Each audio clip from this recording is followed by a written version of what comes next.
Today, we're talking to Sam Hurd about his migration to the Canon R3 for wedding photography.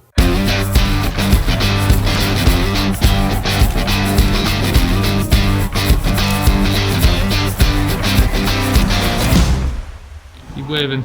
This is good stuff, man. Welcome to the office. Today, we're talking to Sam Hurd about his use of the Canon R3 so far. He is coming from the Canon R6, where he had two of them. Now he has two R3s. And also he's used the Canon R5 and the R. So he has kind of a pretty good perspective on what's happening with the Canon mirrorless side of things. So let's get to the conversation. I'm joined today by Sam Hurd. Sam Hurd was one of my wedding photographers, and he's an incredibly talented photographer. I would say probably the most, or one of the most. I feel like you wouldn't like me to say that you're the most creative wedding photographer. Please don't say that.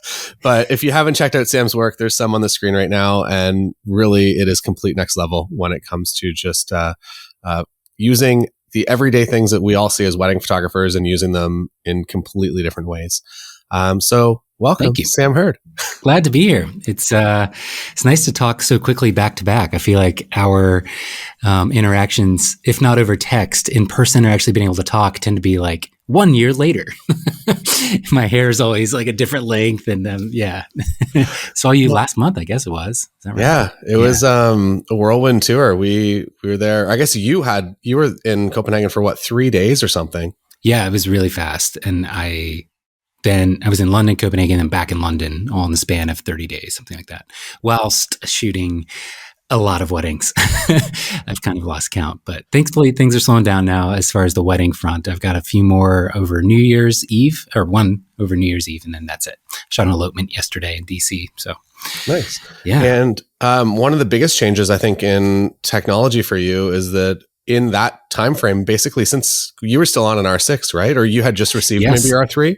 R3, I'm about 30,000 or so images into shooting, which actually isn't very hard with that camera, because especially if you shoot in silent mode, it flies. It's like 20 something frames per second. It's insane. But I got the the R3, I want to say like mid-November. I'm trying to think the very first wedding I shot with it when it was, but it's been about a month now. Yeah. I was really I don't get any like special access or early access to anything, but I think I did get it within the day or two that it officially shipped to like the wider public, because I pulled the trigger very quickly in 3 different stores, Amazon, B&H, and Adorama, on the day that you could pre-order. That's amazing. I actually had a third coming that I had to cancel, which I probably shouldn't have, because I bet I could have resold that. I didn't realize that they would be such a high demand. It's kind of having a shortage right now, I think, the R3. Yeah. Anyway, I got it. Let's see. That would be the 11th, around something like that. Yeah. So you put some miles on it for being only with it for basically like a month and a little bit. 2 weddings, an elopement, 2 portrait sessions, and 2 family sessions. Yeah. Nice. It's been a busy end of year for sure. Awesome.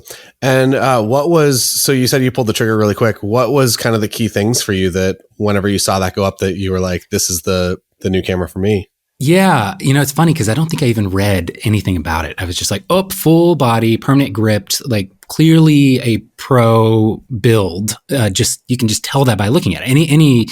I'm pretty sure every camera manufacturer that has a completely gripped body that doesn't allow it to be detached it's generally like weather sealed, and it's like one of their flagship models. So upon seeing that, which I've missed forever, because I think the last like pro body that I shot would have been the Nikon D5. Yeah. Or D850. That counts as well. But the D5 was the last like gripped body. And I shot 2 D5s, dual D5s, and I loved that. And before that, I had shot D4Ss, D4, D3S. I think that was my first like dual pro gripped body, and I've missed it ever since. It's just been forever, because I kind of went to the Nikon D750, which was modular grip, D850, which is an amazing camera, but I just really love the gripped bodies because one, they tend to be a little more compact in term, not obviously like the modularity of not having a grip, you can make your camera smaller, but when the grip is attached, for example, the R6 with the grip attached and 2 batteries in it weighs more than the R3. does. It's just, and the R3 is more compact overall than the gripped R6. So overall, it's just, I love that. And they almost always have way better battery life and efficiency across the board. I don't have to really at all change batteries anymore with the R3. The way that I have it set up, and I don't do video, so I don't know how it performs. And if you're going back and forth or exclusively doing video, but I have been able to shoot with two R3 bodies, entire wedding, now 2 weddings, about 9 hours each without having to change any batteries. So the very first battery I shot from 100% to 0%, I think I got about 8,000 clicks on, which is amazing. Yeah. And it's so nice because I don't have to worry about charging 8 batteries anymore. Yes. I had to do that with the R6. Yeah. Yeah. One of the funny specs. So I think all manufacturers, I'm not sure what the reasoning for this is, but the battery estimation, I think, was like you get 630 photos with the R3, and that's what it is on the paper. And I'm like, they always do. It's not even 10x. It's more than 10x now. I think I used to know what the conditions are that they hit that on. I can't remember a lot. That's a common thing. Like you can almost completely ignore it. It's so stupid. I don't know who is working in like the battery write-up of these companies, but they're clearly not real world applications. It's great that they underestimate. At least they're not saying 15,000 clicks and only delivering half that or something, right? But it's so bizarrely off that it's laughable. You just can't even pay attention to that until you get it in your hands. And, I had this issue with the R5 with, I've heard it's improved a lot with some firmware updates, but the battery life on that thing would just die on me. And the camera in general would overheat constantly as I was shooting. A few weddings, I don't know how many weddings with the R5, many. I constantly had issues with battery life and overheating, even after tinkering and optimizing, for power efficiency, which you can do in a few different ways. But anyway. Yeah. I would say that was one of the big things. One of the big reasons for me to go from the R6 to the R5. I know you don't do video, but it was just winter wedding here. No problem. I don't think that I'd hit that record limit, but the overheating was very much a challenge for the R6 when shooting 4K 60, which is kind of what I do whenever I'm shooting a wedding day. So that was fascinating. I'm just assuming it was a firmware thing that they rushed the release of the camera. They wanted to hit that 8K raw, first body to do that or whatever. And the R5, but I didn't shoot any video, and I was getting overheating multiple times throughout a given wedding day. That's wild. On the R5. Yeah. And I've never had that issue with the R6, not once ever. Yeah. And no issue with the R3, I would assume. Absolutely none. Now, I have had only one person, but whatever. It's worth noting, say that their memory cards, they keep getting this issue. The only issue that I've even heard of, I've had no issues myself, but this is the only one I've heard of. And apparently they're using the same branded memory cards that I have. They're all Sony Tough, the fastest, whatever. I don't have them near me, but they're getting like a lag, like a buffer lag, where they'll be taking pictures and then it'll just like freeze on the last photo while it's writing to the memory card in an awkward way. I have not experienced that at all. No lag anywhere, but stuff like that's bound to happen to some people somewhere. I chalk that up to probably a memory card issue. Obviously there's a lot of stories of people getting, not plagiarized, but spoofed memory cards, that looks like the name brand, but it's not. I can't even remember what that's called. Oh my gosh. Like counterfeit. Thank you. That's a simple word. Okay. Yeah. I've used some, what I would suspect to be actual legitimate, brand cards. And I've also had that issue that, so if for instance, I think it was I've had very bad luck with pro grade cards for some reason. Other people have had great success. I've had 3 or 4 that have just not performed as I would have wanted them to. And I do run into those issues that you get those weird phantom problems. And it's just like if anyone's listening or watching this and you ever have weird camera behavior that you've never seen before, just put in a new card. That usually solves most things, which is very bizarre. I can look up exactly as we're talking here what I'm using. They're Sony. That's all I remember right now. But the other thing I was going to mention, now my ADD is clicking in since I'm scrolling Amazon. I should not have done this. I don't know. I'll have to find it. I think I got a B&H. But it's, not something I've experienced at all. In fact, one of the huge bonuses, and I have had this on I think it was the Sony A9, is that the camera runs so quickly with writing to the memory card that when I'm using like bounce flash or something like that, it will actually, it's almost like it's hard to describe. It's almost like a hesitation of, as I'm shooting in real time with bounce flash, looking through the viewfinder or the rear screen, doesn't matter. I will actually see, it's not an image review, but I'll actually see the flash as it fires balanced properly, almost like I'm hitting image review really quickly, but it's just instantaneous. I mean, less than half a second that it just is there on your screen, but I can see the flash power and whether or not I'm blowing it out or underexposing or whatever. I can actually see the light balanced against the ambient light, exactly how it is going to look in the file as I'm shooting in real time. I don't know if that's something you've seen before, but at H plus or whatever frames per second, the fastest one, and mechanical shutter. I haven't actually tested this with the electronic only shutter. It's awesome. It's a really nice thing. And I think it's just a consequence of the speed of the camera. It's not like a feature they market as a thing. So I don't know if I made that really cool, confusing or not, but yeah, it's awesome. I haven't been after dark with the camera yet. We're still doing kind of shorter wedding days up here. So okay. I am interested to see that. I feel like that's another struggle point, that at least a lot of people that are still on digital SLR, that they don't want to go mirrorless because of flash and performance. And I feel like that's very much a thing in the past now. So yeah, honestly, if anybody at this point, it all comes, of course, down to budget and what your absolute end use is. But I had a second shooter, an old friend of mine, fantastic photographer named Paul Rowland. He's based out of Nashville, and I had him come second shoot a wedding for me in October. I still had the R6 at this time, but he was shooting, I think, a Sony body, I can't remember, and then the Nikon D750, which was my workhorse body for a couple years.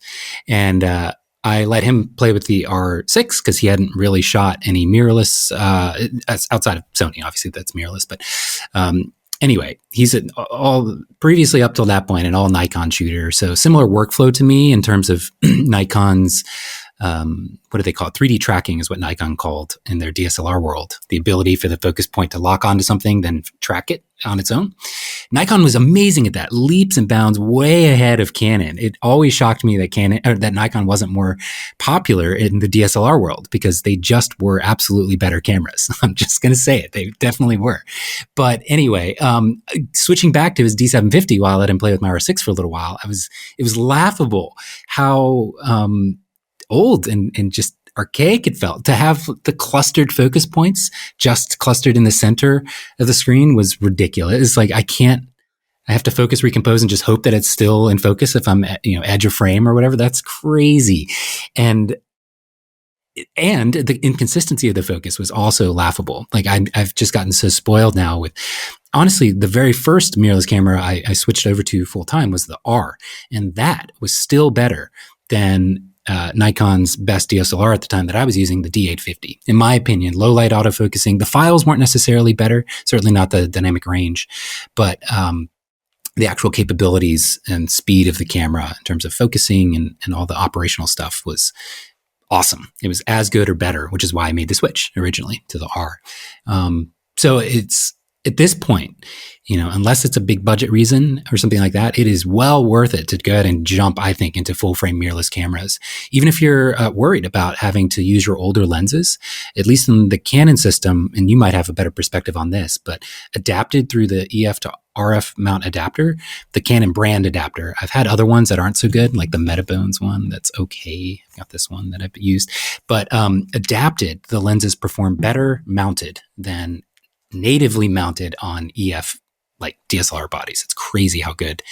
It's like you breathe new life into your old lenses, which is awesome.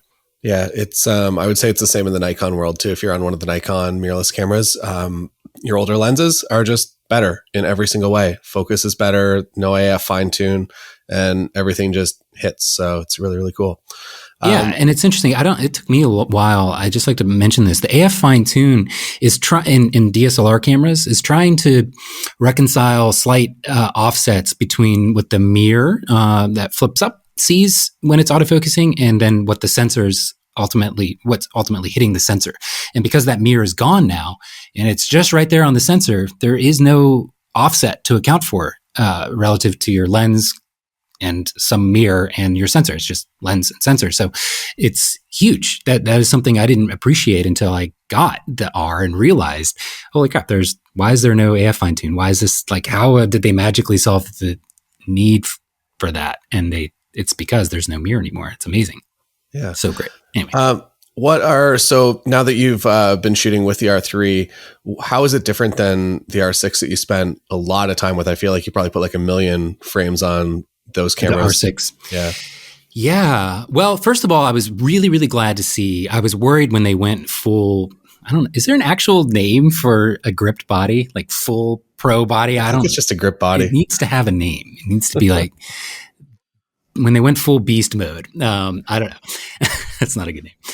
The biggest thing I was worried about was that they were going to get rid of the flip out articulating screen, whatever they officially call that, because it is, I think, a potential point of failure for,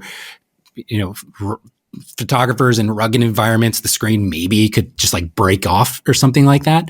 But I was so glad that they kept it. I don't even remember your original question now. I got off on just some differences. Yeah, some differences. So that was one thing I was worried was going to be different and I was going to have to live with, but ended up being great. And the screen flips out like really smoothly. It's exactly the same. I will say though, just if anybody ever hears this that has any influence at all with people that make camera bodies, what I would love to see is a flip out screen that actually has the display on both sides, because quite often I utilize the flip out screen in selfie mode and point it toward my subject that I'm photographing, especially if it's a portrait, and they can see themselves.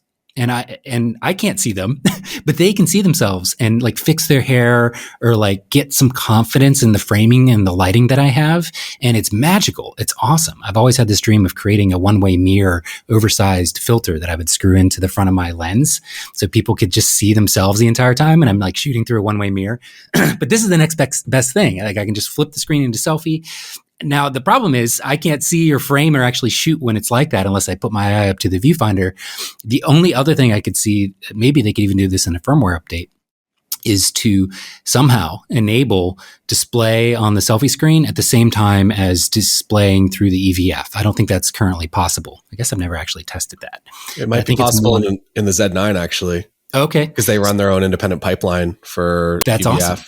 There you go. So that is a hugely beneficial trick to letting people see themselves in real time as you're photographing.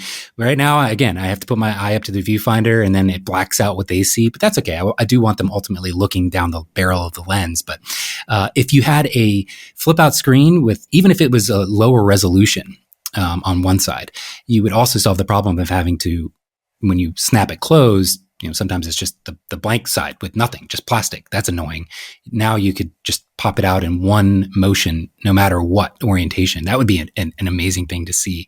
But obviously that's not on there. I'm just now kind of, okay. Some other differences. So they tried, and I was really impressed with Canon, again, on the R. When they launched that, they had this little touch sensitive, I think they called it I remember that bar thing. And I was really intrigued by the fact that they're trying to create a new way to interact with the camera, aside from just the obvious touch screen, which they did pretty well, touch to focus or whatever right on the screen, but that little swipey M thing. So clearly they desperately want to have some other like mode of input. And they keep trying that with this new thing on the 3 that I think is the first camera they've ever launched with it. It's called a smart joystick, and it's right on the AF on button. And without pressing the button down, it just senses your thumb and you can swipe around. Right now, you can only have it adjust where your focus point is located. So it just virtually like moves it around really, really quickly, depending on how fast you swipe. And it's kind of cool. And I thought I was going to be using it all the time, but honestly, the eye focus tracking, or whatever they officially call it, is so good that I just turned the smart joystick touch thing off, because it is very accurate to moving the focus point where I look with my eyes now. And it's great. So that's obviously the other big thing that I think a lot of people aren't going to be convinced for themselves until they try it themselves with their own calibrated eye. But the eye control AF is the first. I think, I don't know that any other manufacturer has ever even done that.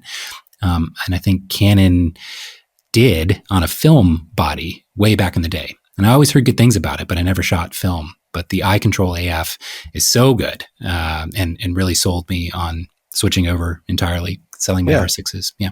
So you use that often. My one question for you, it says, at least kind of in what I was reading, that you have to calibrate when you go into different environments. Have you found that to be true at all, or? It recommends for you to do that in like a lighter, bright outdoor environment versus a darker one. I haven't had that issue. It makes sense that it must need some amount of light. If the screen, maybe the screen doesn't emit enough light to read your eye in really low light scenarios, but I haven't noticed it as an issue at all. I could see, so it's kind of cool. When you calibrate, there's like 10 different banks. So if you have multiple people using the cameras, they can save their own little slot. Or if you're like me and you wear contacts or sometimes glasses, you're going to want to recalibrate for glasses. And so those banks, yeah, I guess in theory, if you did notice an issue, you could save like an indoor one and an outdoor calibration, something like that. It only takes like 15 seconds to calibrate your eye in whatever environment or whatever, if you're wearing glasses or not. And then you could map that to, a customized button if you wanted to quickly cycle through them. But I just did one calibration for contacts, one calibration for glasses, and I've been totally fine. Now I do toggle it on and off. I don't use eye control all the time because no matter what, the camera seems to want to trend almost always toward tracking a face. And, shooting a wedding day, especially, there's a lot of things that, there might be a couple faces in the frame, but I want to focus on an object. And sometimes it really, even if I'm looking at the object, it'll start tracking that. But if I recompose it all, it'll try and jump to a face a little more than I want. And maybe I can dial that in some with some of the sensitivity settings. I don't know. But I do kind of toggle it. I have one of my customized buttons, just simply eye control off and eye control on. So I do toggle it on and off a bit, but it's pretty magical. Whenever it really clicked in my head, the value of it, when there was sort of stacked moments happening where I've got the great light, I've got the right perspective, and say the groom is getting, his boutonniere pinned by his mom or something.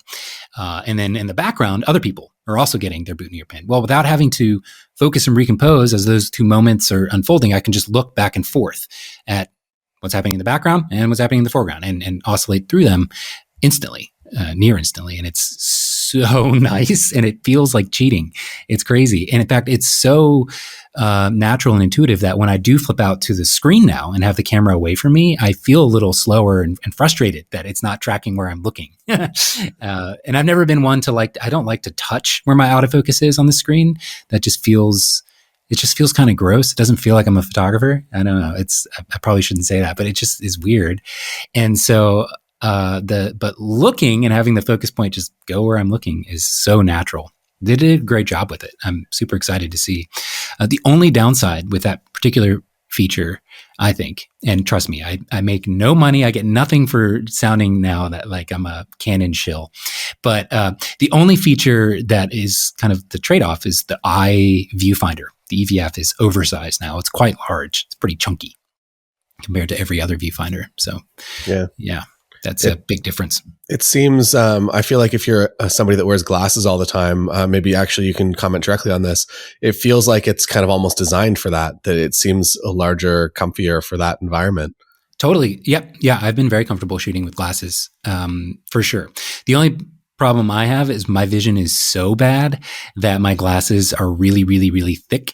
And if I don't have a straight on, even when it's calibrated, if I'm kind of like looking down at a slight offset angle, it doesn't always track my eye. And that is because I'm blind. I have a lot of glass in between my eyeball and the EVF. Yeah. This camera, it's crazy. There's a lot of subtle things that, for one, the sensor is much improved. That's the biggest thing with the R and the R6 that I felt Canon was lagging a little bit. They kind of got away with it because Canon colors and just the general look of the files is pretty great, but the dynamic range and the high ISO was definitely trending a step behind, I feel. Sony at least. I don't know how it compared to Nikon stuff, but it wouldn't surprise me if they were a step behind Nikon as well. But the R3 sensor, fantastic colors, Dynamic range is exactly where I want it to be in terms of being able to, it's definitely more brittle on the highlights, but you can recover shadows beautifully. I don't know how many stops. I stopped paying attention to the real technical numbers a long time ago. I just underexpose, and if I can get it there in editing, that's great. And it looks amazing. I don't have to worry about, I basically expose for highlights all the time now. And I don't really worry about recovering shadows as long as my ISO is reasonably low.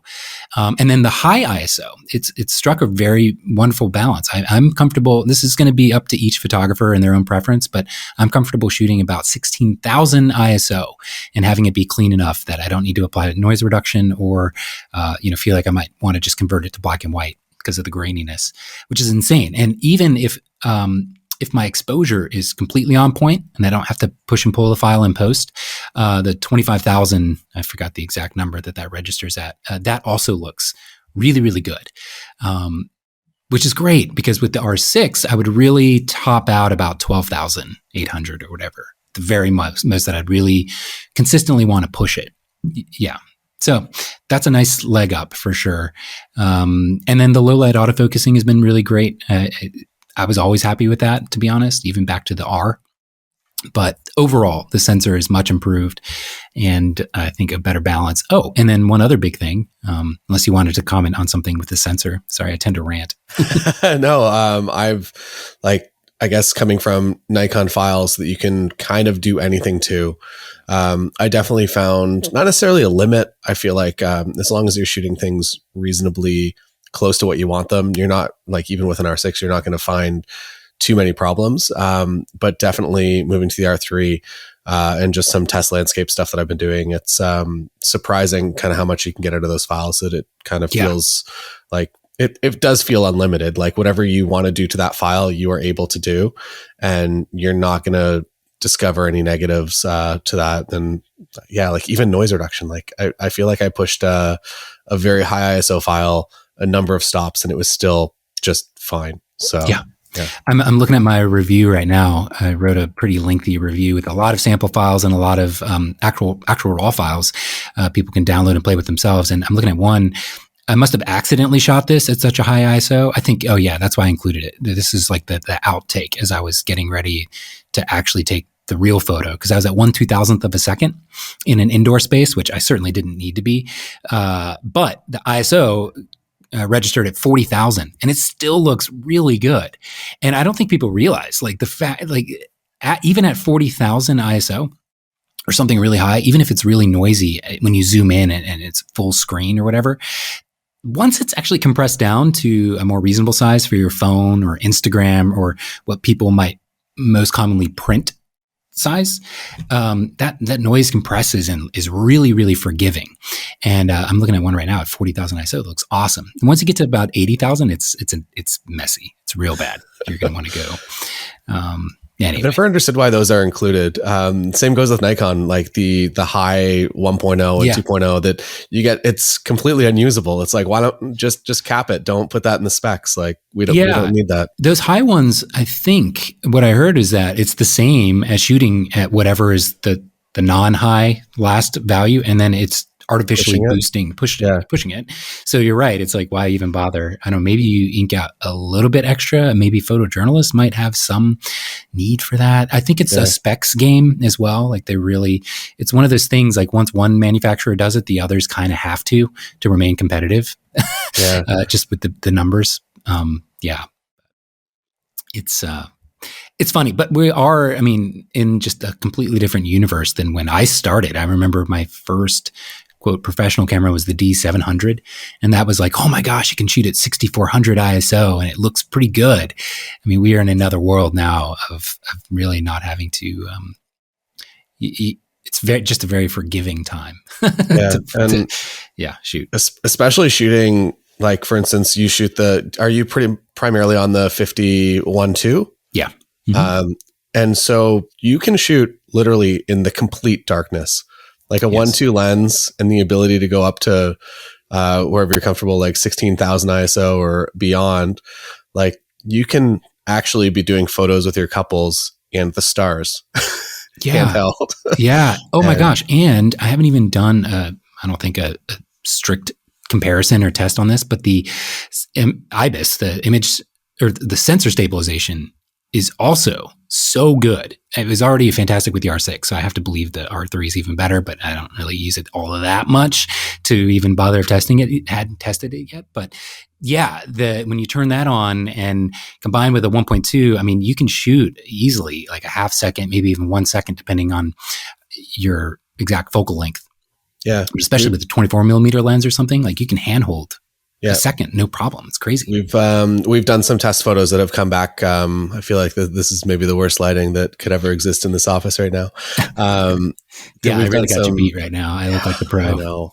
I tried so hard to set up. I have R6 webcam, M1 chip, doesn't want to talk.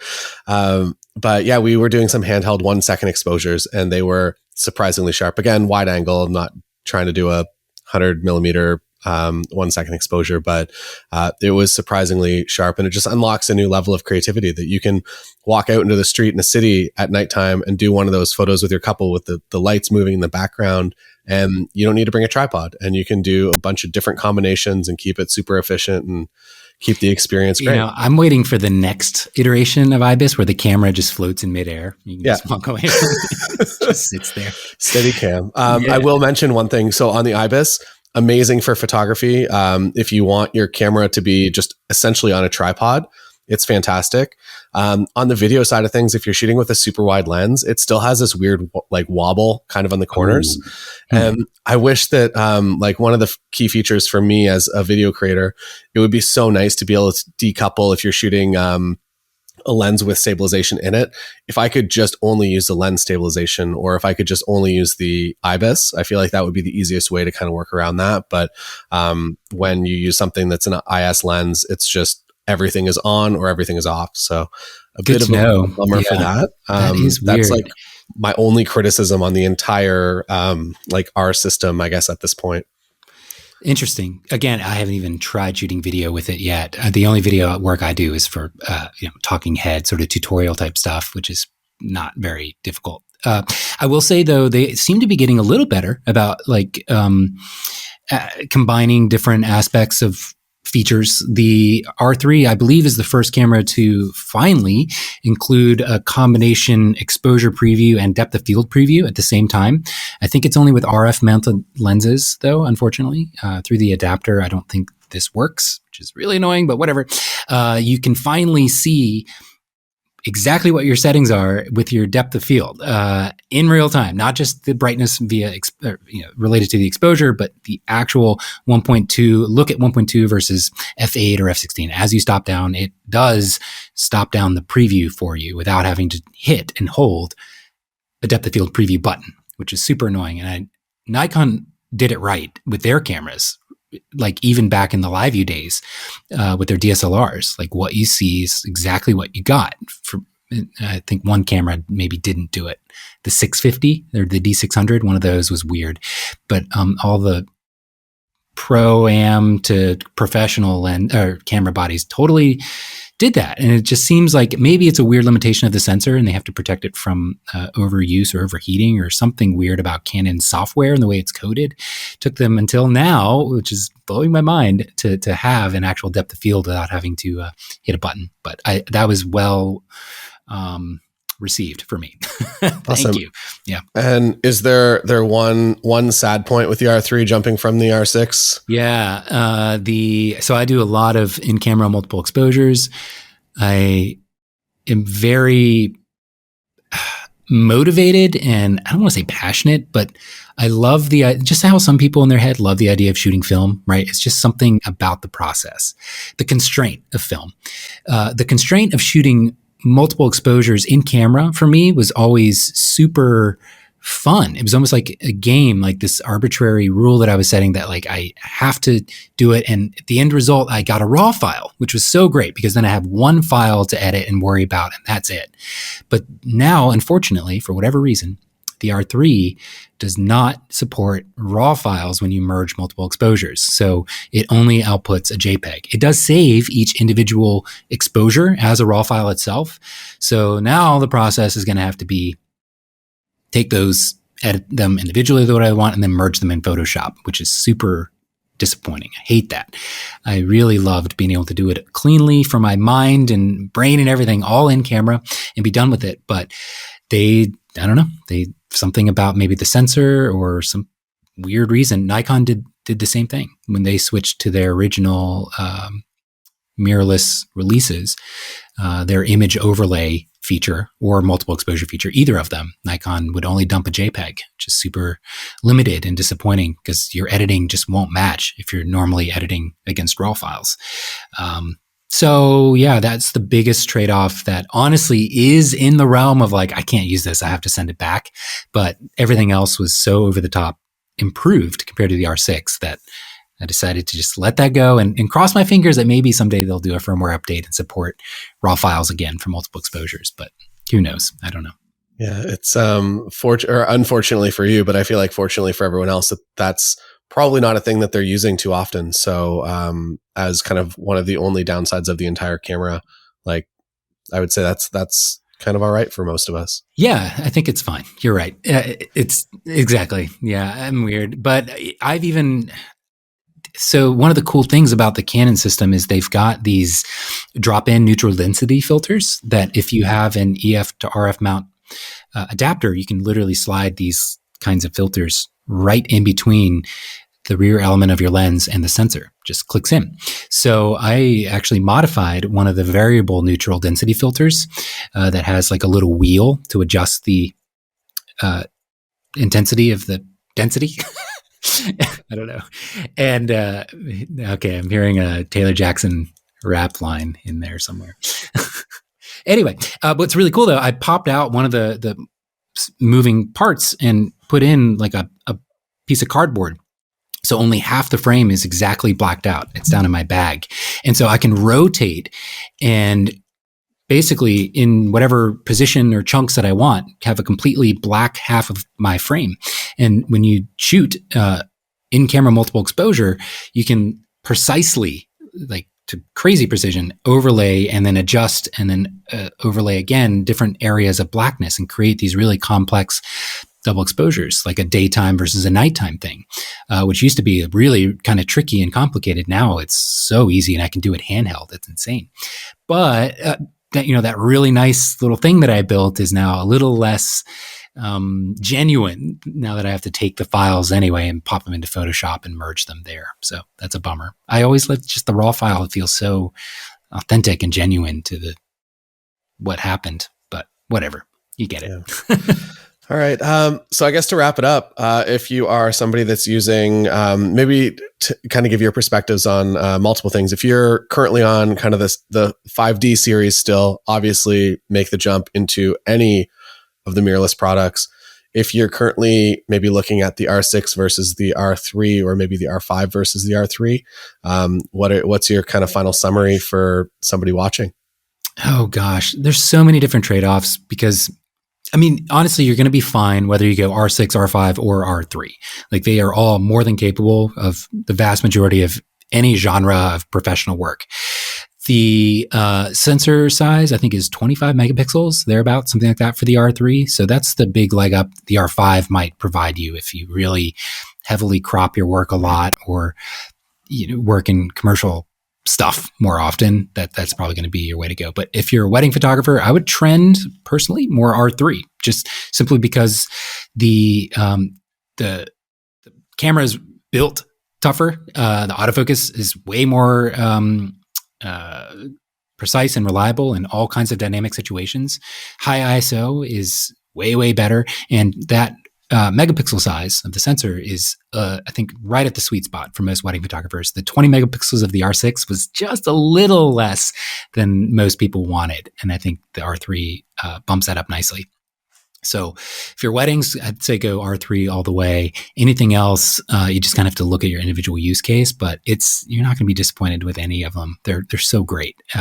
Even the R, like sometimes I think about that camera as just having one as a kind of a throwaway backup because it's such a good camera in itself. So, but if nothing else, this signals hopefully some of the technology that Canon is working on that will hopefully trickle down to future iterations of kind of mid-tier bodies like the eye control tracking. I could see them keeping that to just their pro bodies for a while, just to encourage people to spend the extra money. But maybe someday we'll see that in like an R5 form factor or something, which would be fantastic.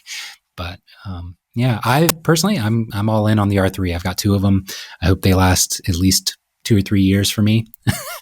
There's also one other feature I don't know that many people have talked about, namely because I think is only compatible with Android phones right now, but they actually have a literal cable now that is a direct connection between your phone and the camera.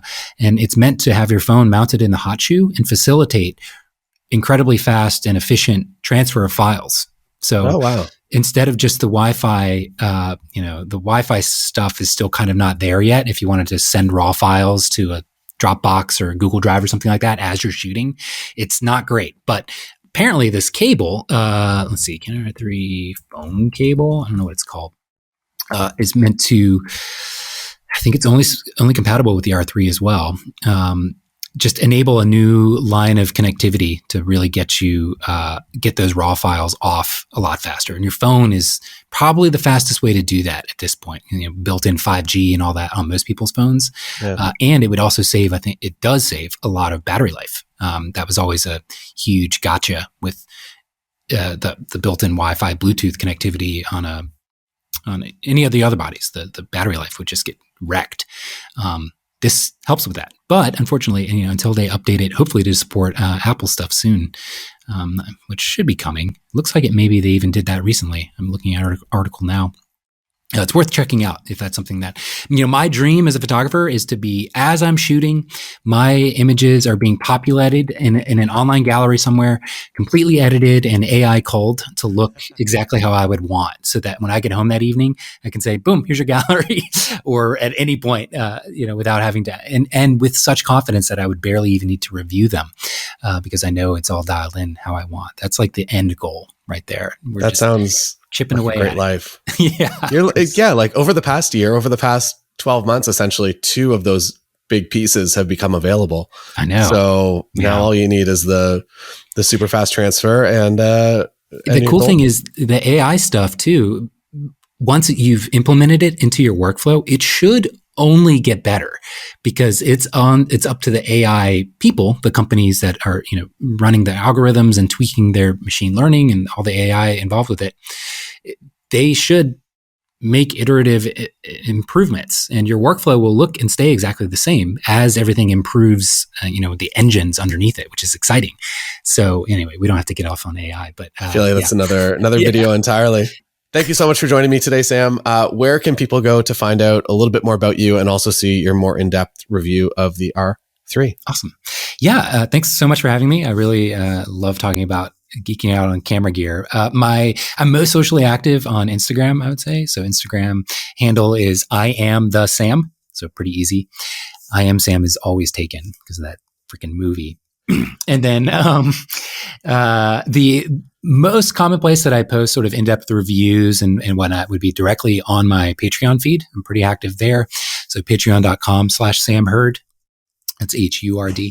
And a lot of, not every post is for patrons only. There's a lot that is open to the public. And right now the R3 review is just for patrons, but I might open that up at some point. So just kind of keep your eye over there if you're interested. But yeah, those are the main 2 spots, Instagram and Patreon. Thank you so much for joining us today. If you're interested, please subscribe to the channel, hit a like on this video if you want, and head on over and check Sam out. And if you're interested in getting a more detailed review, his review is over on Patreon as well. You can go check that out if you want. That's all from the office here.